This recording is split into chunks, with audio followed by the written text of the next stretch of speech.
আমাদের ভালো লাগাতে সকলকে অনেক অনেক অনেক স্বাগত জানিয়ে আমার আজকের গল্প আরম্ভ করছি। আজকের গল্প ভালো বৌমা। গল্পটি তাহলে শুরু করি। উদয়ের হাত ধরে আজ এই সান্যাল বাড়িতে প্রবেশ করে কৃতিকা। শাশুড়ি বিভাবতী দেবী বরণ করে ছোট বৌমাকে ঘরে তোলেন। দিদি শাশুড়ি সত্যভামা দেবী থুতনিতে চুমু খেয়ে নাত বউকে জড়িয়ে ধরেন। ননদ অললিকা ছোট বৌদি কৃতিকার লেজুর হয়ে পিছনে লেগে থাকে। শ্বশুরবাড়ির প্রত্যেক সদস্যের আদর ভালোবাসা পেয়ে আপ্লুত হয়ে যায় কৃতিকা। ফুলশয্যার রাতে উদয়ের হাতে হাত দিয়ে কথা দেয়, তোমাকে ও তোমার পরিবারকে ভালোবাসায় ভরিয়ে রাখবো উদয়। আমার জন্য কারোর কাছে তোমাকে কোনো কথা শুনতে হবে না। আমি এ বাড়ির সবাইকে আপন করে নেব। দেখো।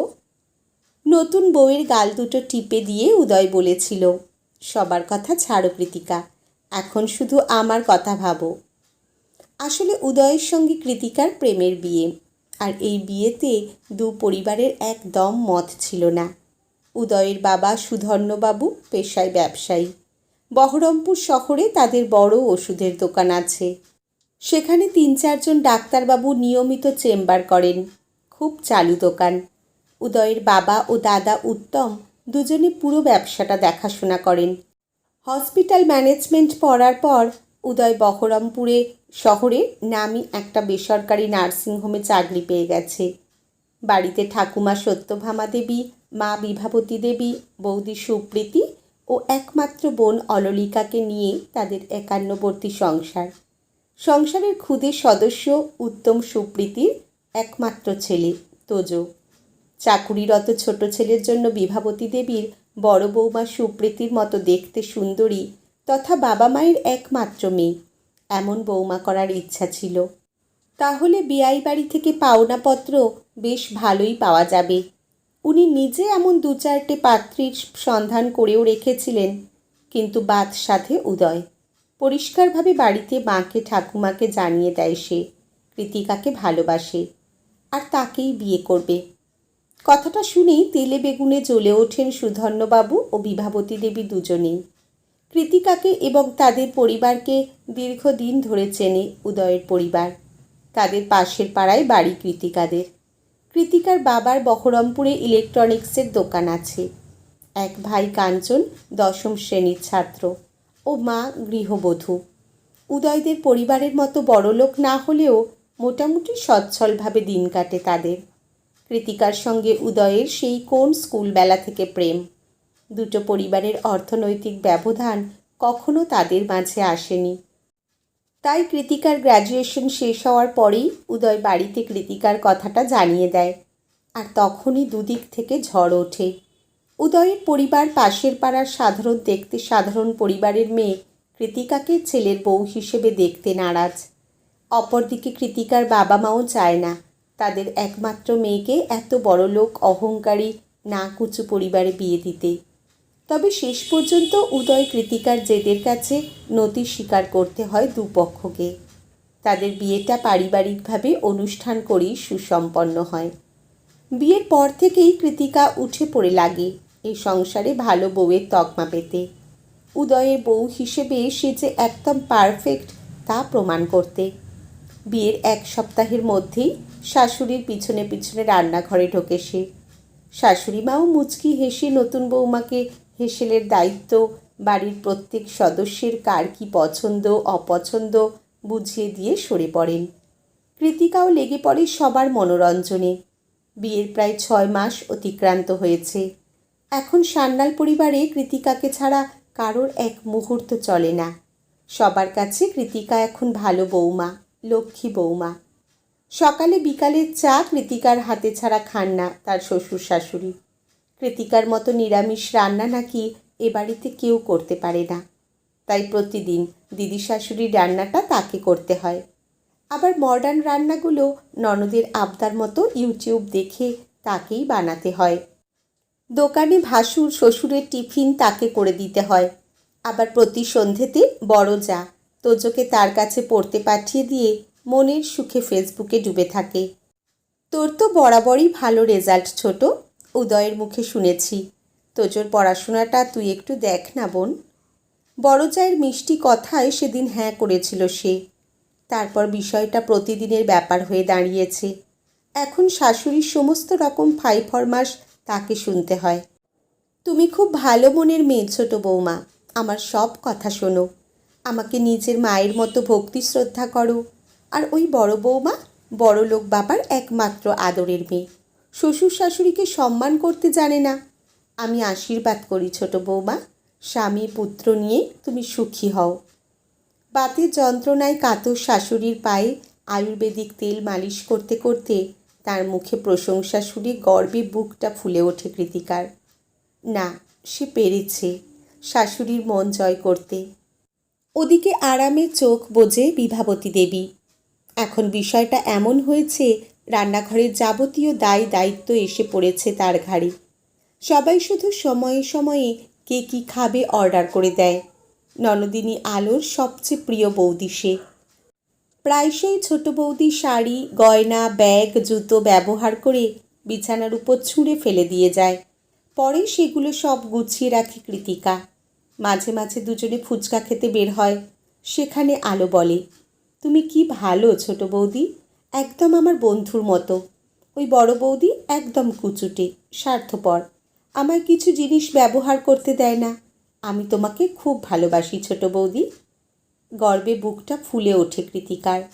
না, সে পেরেছে।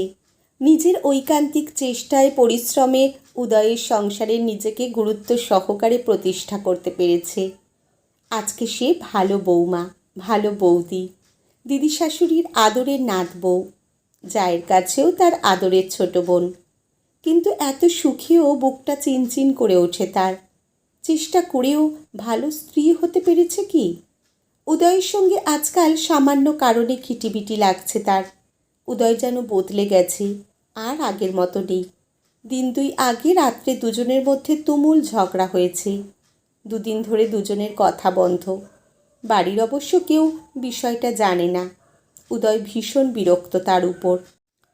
তুমি সবসময় ঘর সংসার রান্নাঘর নিয়ে পড়ে আছো কৃতিকা। আমি যে তোমার স্বামী, আমাকে তুমি কতটুকু সময় দাও? সারাদিনের ক্লান্তির পর সন্ধ্যায় বাড়ি ফিরে দেখি তুমি তোজোকে পড়াচ্ছ, তারপর সবার খাবার তদারকিতে ব্যস্ত। রাত্রি শোবার ঘরে আসতে আসতে সেই রাত 10টা। ছুটির দিনেও তোমাকে পাই না আমি। সেদিন তুমি স্পেশাল রান্না বান্নাতে ব্যস্ত। বাইরে সিনেমা দেখতে যাব, ডিনারে যাব, সেখানেও সব সময় আলোকে সঙ্গে নিয়ে যাও তুমি। কেন আলোকে বারণ করতে পারো না? মা বাবার সঙ্গে যখন তখন আত্মীয়দের বাড়ি ঘুরে বেড়াচ্ছ। হানিমুনে সিমলা গেলাম, সেখানেও দাদা বৌদি পিছু নিল। সেখানে তুমি তোজোকে নিয়ে ব্যস্ত থাকলে।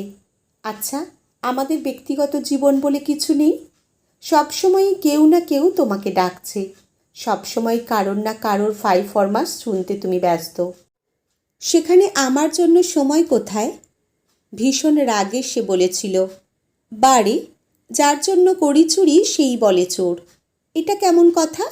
আমি তোমার বাড়িতে সবাইকে ভালোবেসে সবাই সবার মন জুগিয়ে চলার চেষ্টা করি, এই জন্য যাতে কেউ তোমাকে আঙুল তুলে বলতে না পারে, উদয় তোর পছন্দ ভালো নয়, তোর বউটা খুব খারাপ। তাই তো আমি সবার মনের মতো হওয়ার চেষ্টা করি। ভীষণ রাগে উদয় বলেছিল, হ্যাঁ তাই করো। সকাল সন্ধ্যা সকলের মনোরঞ্জনে ব্যস্ত থাকো, নিজের দিকে সময় দিও না। সবেমাত্র 8 মাস বিয়ে হয়েছে, নিজের চেহারার এ কী হাল করেছো দেখো। সবসময়ই ঠাকুমার কথা মতো শাড়ি পরে ঘুরে বেড়াচ্ছ। চুড়িদার কুর্তি সব আলমারিতে ঢোকানো আছে। এত করে বললাম ওপেন ইউনিভার্সিটিতে ইতিহাসে এমএতে ভর্তি হয়ে যাও, পড়াশোনাটা শেষ করো, 2-4টে চাকরির পরীক্ষা দাও, একটা কথাও শুনলে না। ভালো বউ ভালো বউমা হওয়ার ভূত মাথায় চেপেছে যে। এখন যত খুশি মনের সুখে সংসার করো। ভবিষ্যতে কোনো ঝামেলা হলে আমাকে বলতে আসবে না, নিজের সমস্যার সমাধান নিজেই করবে। উদয় বেরিয়ে গেলে কেঁদে ফেলে কৃতিকা। কাঁদতে কাঁদতে বলে, সব করছি শুধু তোমার জন্য উদয়, আর তুমি বুঝলে না। কয়েক মাস পর কৃতিকার ভীষণ শরীর খারাপ। ডাক্তারবাবু বলেছেন কৃতিকা সন্তান সম্ভবা। এখন ভীষণ যত্নে রাখতে হবে তাকে। ওদিকে কৃতিকার শারীরিক অবস্থা মোটেই ভালো নয়। একদম বিছানা ছেড়ে উঠতে পারে না, মাথা ঘুরিয়ে পড়ে যায়। দিনে 5-6 বার বমি হয়, যা খায় বমি হয়ে উঠে যায়। উদয় তার কাজে খুব ব্যস্ত, তবুও সকাল সন্ধ্যা রাত যতটা পারে কৃতিকাকে চোখে চোখে রাখে। কৃতিকা আশা করেছিল তার সন্তান হওয়ার কথা শুনে এ বাড়িতে সবাই তাকে মাথায় করে রাখবে, কিন্তু বাস্তবে উল্টো চিত্র ধরা পড়ে। উদয় সকলের সামনে কৃতিকাকে রান্না করতে বা সংসারের ভারী কাজ করতে বা অহেতুক ছোটাছুটি করতে বারণ করে দিয়েছে, আর তাতেই বেজায় চটেছে তার দিদি শাশুড়ি ও শাশুড়ি। সেদিন কৃতিকা শোনে শাশুড়ি জায়ের সঙ্গে আলোচনা করছেন। একেবারে নবাব নন্দিনী এসেছেন, বসিয়ে বসিয়ে ওনার সেবা দিতে হবে। বাচ্চা যেন আর কারো হয়নি, আমরা যেন গর্ভাবস্থায় কোনো কাজ করিনি। কি আর করবেন মা, আপনার ছোট ছেলে যে খুব বউ ভক্ত, বউয়ের ভেড়া। ওর বউকে দিয়ে কোনো কাজ করানো যাবে না, স্পষ্ট করে বলেই দিয়েছে তো। বড় যা সুপ্রীতি বলে, আহ বড় বৌমা, দেখো না কি করি। যেমন মিষ্টি মিষ্টি কথায় মাথায় হাত বুলিয়ে এতদিন সব কাজ করিয়েছি, তেমনি আবার সব কাজ করাবো। উদয় তো আর সারাদিন বাড়ি থাকে না। কৃতিকা কিন্তু দারুণ রাঁধে মা, মুখে লেগে থাকে। হ্যাঁ, মেয়েটার এই গুণটা দেখেই তো ওকে রান্নাঘরে ঢুকিয়েছি বড় বৌমা। আর ভালো বৌমা বলেই তো ওকে দিয়ে সব কাজ তুলে নিই। সংসারে থাকতে গেলে মুখে মিছরি রাখতে হয় বড় বৌমা। এই সংসারে মানুষ প্রশংসার বশ। এসব শুনে এসে চুপচাপ বিছানায় শুয়ে পড়ে কৃতিকা। মনে মনে ভাবে, ইস আমি কত বোকা। ননদ অললিকা এখনও তার আলমারি থেকে টেনে টুনে সব ড্রেস বের করে পরে বড় বৌদির সঙ্গে বাইরে বেড়াতে যায়, ফুচকা খেতে যায়। ভুলেও তার জন্য কিছু আনে না। পরে সেই সব জামা কাপড় গয়না তার ঘরে আগের মতোই ছুঁড়ে দিয়ে যায়, কিছুই গোছগাছ করে দেয় না। শরীর খারাপ থাকায় অলোকে একদিন সে বলেছিল, কাল আমার যে সালোয়ারটা পরে কলেজে গিয়েছিলে, ওটা কেচে ধুয়ে ইস্ত্রি করে আবার আগের মতো ভাঁজ করে আলমারিতে রেখে দেবে তো। এ কথা শুনে আলোর সে কি রাগ, আর তারপর ফুপিয়ে ফুপিয়ে কান্না। আমাকে ছোট বৌদি জামা কাপড় কাচতে বলেছে, আমি কি জামা কাপড় কাচি মা? এই ঘটনাকে কেন্দ্র করে বাড়িতে সবার কি আলোচনা। ডিনার টেবিলে শ্বশুরমশাই তাকে স্পষ্ট করে বলেন, ছোট বৌমা, মানলাম তোমার শরীর খারাপ, তা বলে তুমি নিজের কাজগুলো নিজে করবে না, শাশুড়ি ননদকে করতে বলবে, এটা কেমন কথা? বড়জা সুপ্রীতি ফুঁসে ওঠে, ডাক্তারবাবু তো ওকে বেড রেস্টে থাকতে বলেছেন, তো ঘরে বসে বসে তোজোকে পড়াতে কি অসুবিধে? সন্ধেতে কয়েক মাস তোজোকে পড়িয়েছে, এখন আবার মুখের ওপর বলে দিল, দিদি ভাই আমি তোজোকে পড়াতে পারবো না, আমার ভীষণ মাথা ঘোরায়। বোঝো কাণ্ড, অজুহাত আর কাকে বলে? এই সময় ছোট বাচ্চাকে ভালোবাসতে হয়, তাই না? তোজোকে তো এখন আর কাছেই ডাকে না কৃতিকা। বড় জায়ের অভিযোগে কেঁদে ফেলে সে। আসলে এখন সন্ধেতে উদয় বাড়ি এসেই ঘরের দরজা বন্ধ করে দেয়। একটু সময় দুজনে একান্তে কাটায়। শাশুড়ি যা ননদের দৃষ্টির আড়ালে এটা ওটা তার ভালো লাগার জিনিস এনে খাওয়ায় বউকে। এটাই বড় জায়ের মানসিক অশান্তির কারণ।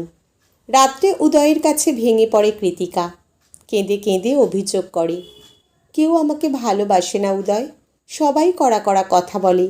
সংসারে এখন আমি কাজ করতে পারি না, রান্না বান্না করতে পারি না বলেই সবাই কথা শোনায়। খুব খারাপ লাগে। তোজোকে এত ভালোবাসি, তবু দিদিভাই কী বাজেভাবে আমাকে বলল। বউয়ের চোখের জলটা মুছে দিয়ে উদয় বলে, এটা তো হওয়ারই ছিল কৃতিকা, শুধু সময়ের অপেক্ষা করছিলাম। জিজ্ঞাসু দৃষ্টিতে সে উদয়ের দিকে তাকায়। উদয় বোঝায়, আসলে কি জানো কৃতিকা, সংসারে তুমি হাজারটা ভালো কাজ করো, প্রশংসা জুটবে কম। একটা কিছু খারাপ বা ভুল কাজ করো, তখন তোমার দিকে আঙ্গুল উঠবে হাজারটা। এই সংসারে প্রত্যেকটি মানুষের মধ্যেই ভালো মন্দ দুটো দিকই আছে। তোমাকে দুটো দিকই মেনে নিয়ে মানিয়ে নিয়ে চলতে হবে। সংসারে একেবারে ভালো বা পারফেক্ট চেষ্টা করলেও হওয়া যায় না। তোমার প্রতিপক্ষ সেই পারফেক্টের মধ্যেও মন্দ দিকগুলো ঠিক খুঁজে বার করে নেবে। বিয়ের পরে এ বাড়িতে এসে তুমি সবার চোখে ভালো বৌমা, ভালো বউ, ভালো বৌদি হতে গিয়েছিলে। এজন্য প্রাণপাত পরিশ্রম করেছ, নিজেকে ভুলে সবাইকার সব চাহিদা মিটিয়েছ। তাই তুমি খুব ভালো ছিলে। তোমার কাছে পরিবারের সবার প্রত্যাশাও দিন দিন বেড়েছে। এখন তুমি ওদের প্রত্যাশা মতো বা চাহিদা মতো কিছুই করতে পারছো না। উপরন্তু সবার কাছে তুমি ভালোবাসা বা সহানুভূতি প্রত্যাশা করছো, ওরা তোমাকে তা দিতে নারাজ। তাই এখন তুমি খারাপ বৌমা। ওই যে আলোকে তুমি উল্টে কিছু হুকুম করেছ, তাতে ওর গোসা হয়েছে। আমার মা বোন হুকুম দিতে অভ্যস্ত, শুনতে নয়। অবশ্য আমার পরিবারের সবাই খারাপ নয়। আমার ঠাকুমা, বোন, মা যথেষ্ট ভালো মানুষ। কিন্তু এতদিন বিনা বাক্য ব্যয়ে ওদের হুকুম তামিল করেছ তুমি, তাই দোষ তোমারও আছে। দেখো কৃতিকা, তোমার ব্যক্তিত্ব তোমার নিজের কাছে। তাকে তুমি যেভাবে সবার কাছে উপস্থাপিত করবে, সবাই তোমাকে সেভাবেই গ্রহণ করবে। তাই চাকরানির মতো প্রভুর সব আদেশে হ্যাঁ হুজুর না করে কখনো দৃঢ়ভাবে না বলতে শেখো। দেখো বৌদি কী সুন্দরভাবে নিজেকে সময় দেয়, আবার সবার সাথে মিশে বাড়িতে থাকে। সেরকম তুমিও নিজেকে সময় দাও, নিজেকে ভালো রাখো। সংসারে কি করবে আর কি করবে না তার সিদ্ধান্ত নিজে নিতে শেখো। তাহলে তুমি নিজে ভালো থাকবে আর আমিও ভালো থাকবো। চুপচাপ উদয়ের সব কথাগুলো শোনে কৃতিকা। মনে মনে ভাবে, দরকার নেই বাবা সবাইকার মন জুগিয়ে ভালো বউ ভালো বৌমা হওয়ার। আজ থেকে আমি যেমন ভালো মন্দের মিশেল সেরকম থাকব। ভালো বৌমার ট্রফি পাওয়ার দরকার নেই আমার। উদয়ের গলা জড়িয়ে কৃতিকা বলে, কয়েকটা দিন মায়ের কাছে ও বাড়িতে রেখে আসবে গো। মাকে বাবাকে খুব দেখতে ইচ্ছে করছে। বউয়ের মাথায় হাত বুলিয়ে দিতে দিতে উদয় বলে, অবশ্যই কৃতিকা, কাল সকালে মাকে বাবাকে এ কথাটা তুমি বলবে। বিকেলে আমি তোমাকে ও বাড়ি পৌঁছে দিয়ে আসব। এখন ঘুমাও তো। উদয়কে জড়িয়ে ধরে কৃতিকা বলে, শ্বশুরবাড়ির সবাই যেমনই হোক, জীবনসাথী আমি ভালোই পেয়েছি। রেগে গেলে তুমি যা একটু মন্দ হয়ে যাও, বাদবাকি ওভারঅল ভালো মানুষ। এখন দেখার বাপকা বেটা কেমন হয়। কৃতিকাকে জড়িয়ে ধরে উদয় হেসে ওঠে। আজকের গল্প এখানেই সমাপ্ত। কলমে মিঠু রায় চক্রবর্তী, পাঠে জয়তী। ধন্যবাদ।